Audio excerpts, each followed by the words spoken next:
The approximate cost of sestertium is now $10. The value of as is $1, denarius, $20. The calculation of the ancient Roman exchange rate was made possible by analyzing the cost of the same goods on the market in ancient Rome and in modern grocery stores. The comparison took into account inflation. The main consumer product of antiquity, bread, was chosen as the product for analysis. In the 3rd century BC, the Romans had to pay 4 asses for a modium, 754 liters, of wheat grain. In the 1st century BC, during the reign of Caesar, the same modium of grain was already worth 12 asses, and a century later, 2 denarii, that is, 32 asses.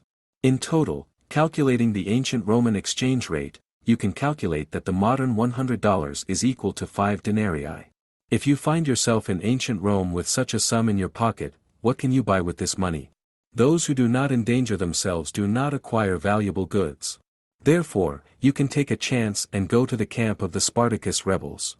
A place full of Romans freed from slavery and gladiators who left the arenas. Here they do not appreciate the loot in Roman cities and in the villas of the rich. The entire amount that you have can be exchanged for 24 liters of cheap wine.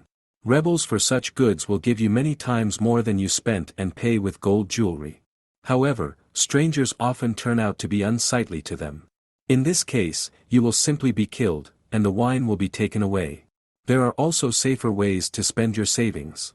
You can buy real Falernian wine. Of course, for the cost of simple wine, such a product cannot be found, it will cost at least 4 times more expensive. After simple mathematical calculations, we find out that for the same amount you can buy yourself 4 to 5 liters of wine, that is, a small amphora. Yet, even when buying this product, there may be a certain risk. Forgery was no less common method of fraud than it is now. When buying elite wines, especially imported Greek and Egyptian wines, you should pay attention to the packaging. The seal on the neck should be clear and undamaged. Items of clothing and footwear were a great luxury in ancient Rome. The price of sandals was 20 denarii and above. The purchase of a toga was also not available to an ordinary citizen, in terms of either price or status. You could buy a simple linen tunic or a hat, but not both. Your savings will not be enough for a battle sword or armor either. Moreover, military weapons were not sold to foreigners.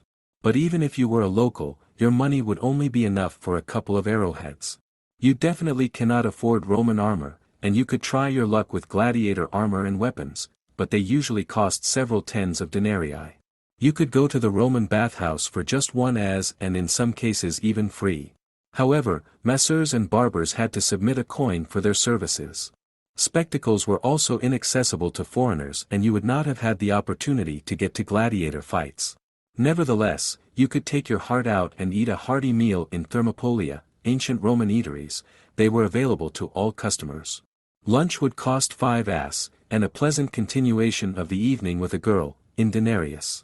Summing up all of the above, we can conclude that $100 is not the amount that would provide you with a comfortable existence, but at least you did not have to starve.